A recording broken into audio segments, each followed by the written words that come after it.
dipersembahkan oleh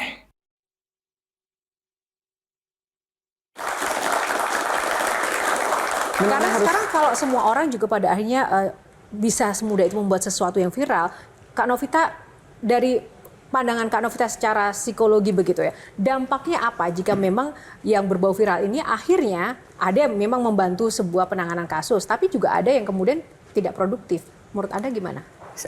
Mumpung ada Pak Menteri. Sangat. Ini mungkin yang baru-baru saja, ini kita ambil aja kasus gitu ya. Misalnya film yang sekarang lagi naik daun ya dengan rating 98,5, sangat tinggi sekali, yang dibungkus dengan bentuk horor gitu dari poster-posternya. Tapi saya melihat bahwa netizen akhirnya melakukan investigasi sendiri.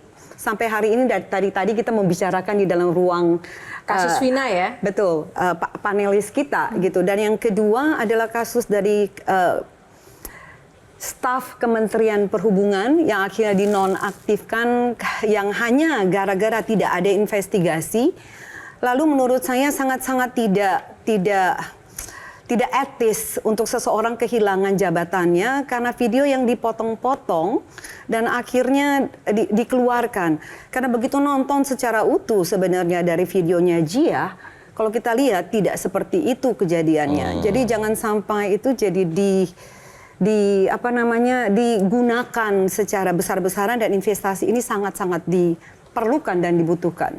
Silahkan, Pak. Enggak, kalau dalam posisi investigasi atau jurnalisme investigasi saya mendukung.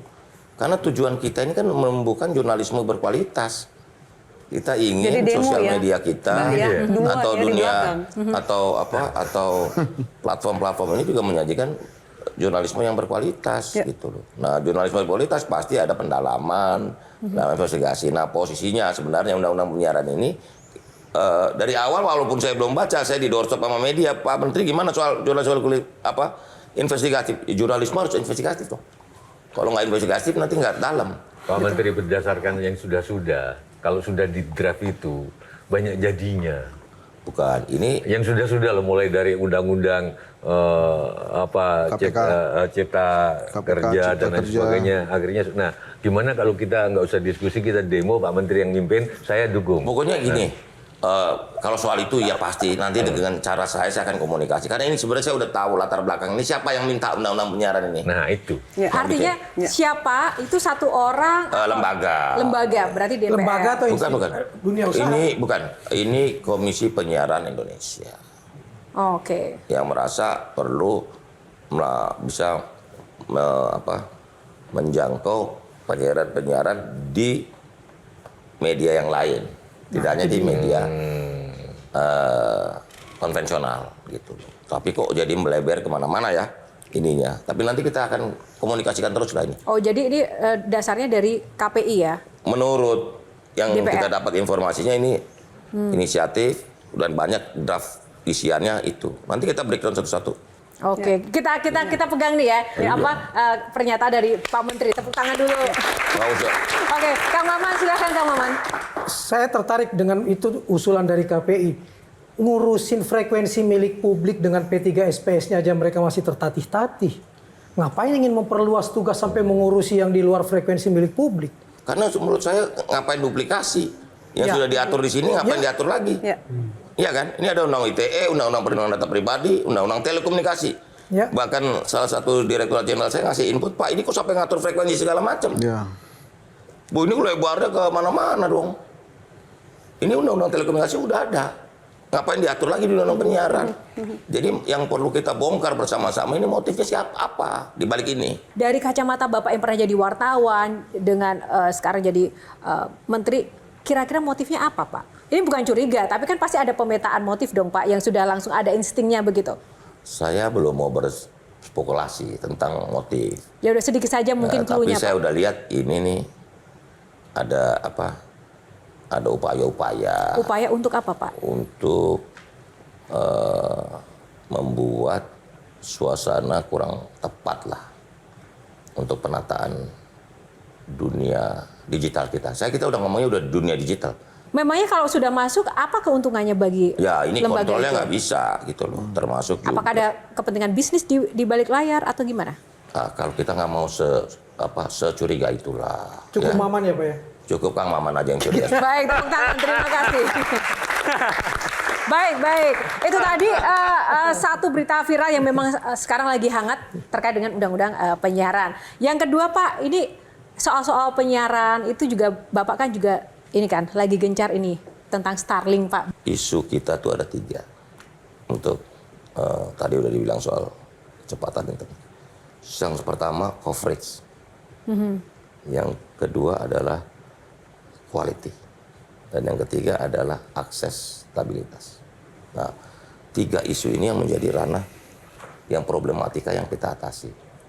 Starlink itu dengan teknologi satelit LEO-nya dia, Low Earth Orbit, yang dia cuma 400 sampai 500 km di atas permukaan bumi, ini mampu mengcover secara cepat daerah-daerah rural kita.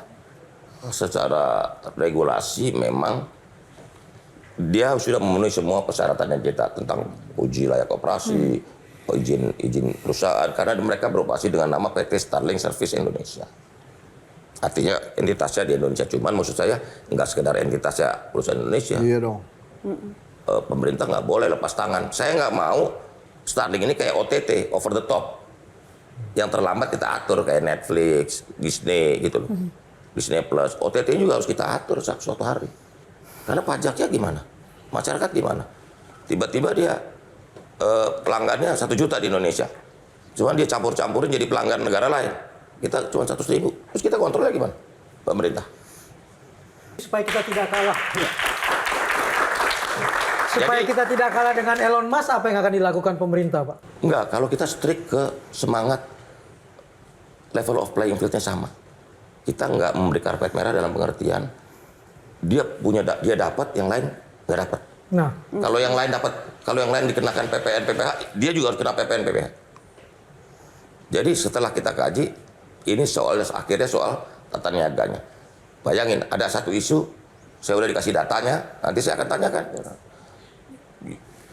Kenapa Starlink ini ada isu ya, dumping. Misalnya layanan kita yang dijual 700.000 sebulan itu, di Amerika $120. Artinya dijual lebih murah dibanding Kita yang dijual di Amerika. Amerika. di Amerika. Artinya itu apa Pak? Nanti dulu alatnya, kalau yang di luar negeri di Amerika belinya 1.200, di kita cuma 7 juta. $400. Artinya apa itu? Dumping kan? Isunya jadi isu tata niaga. Teknologi Starlink itu canggih sekali.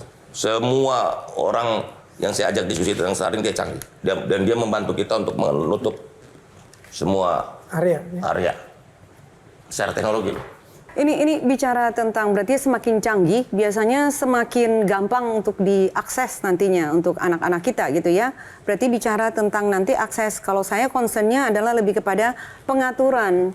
Untuk kita lihat ini game online, judi online. Itu tadi yang saya jelasin, Bu. Yang saya jelasin tadi, NOC-nya di Indonesia, customer service-nya di Indonesia. Betul. NOC di Indonesia atau Net Setuju Operation sekali. Center itu di Indonesia adalah kita bisa tahu.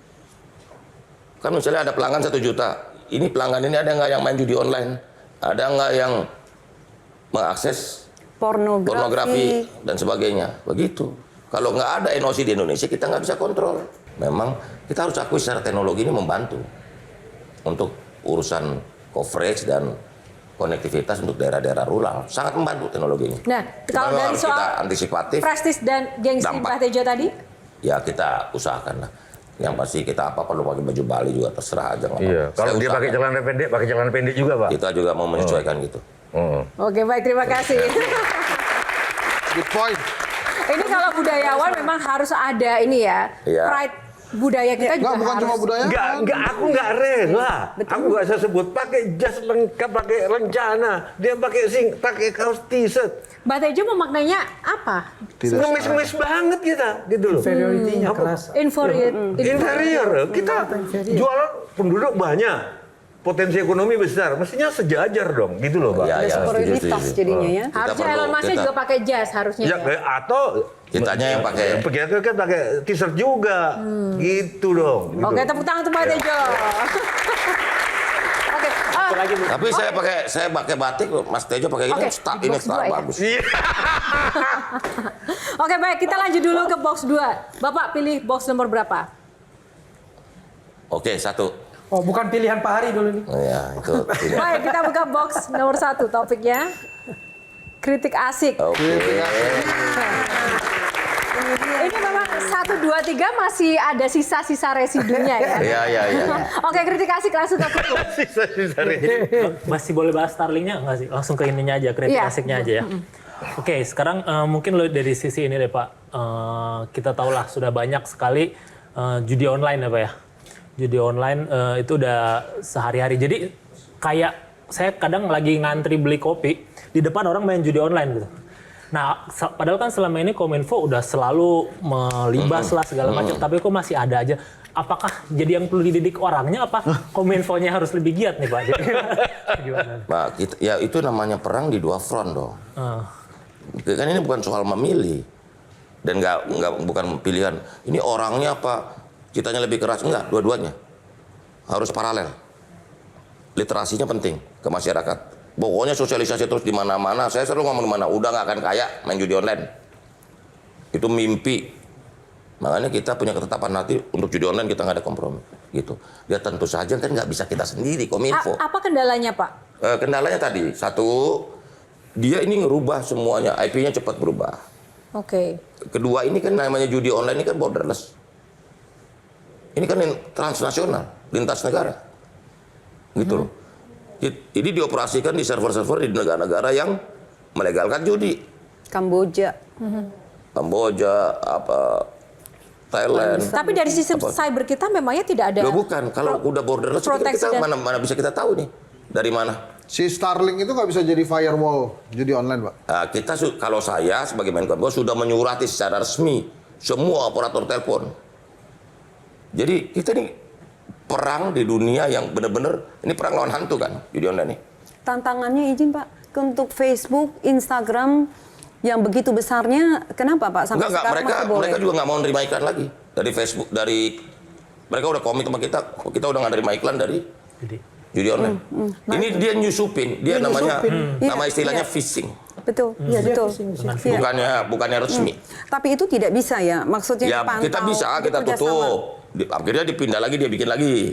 Gitu loh. Ini perang semesta. Karena ini anak-anak Pak yang korbannya untuk Bukan judi hanya online. anak-anak, ekonomi keluarga. Kalau dibilang anak-anak ini 17 sampai 20 tahun. Karena 249 suaminya berjudi. Bisa nggak Bapak turunin angka ini?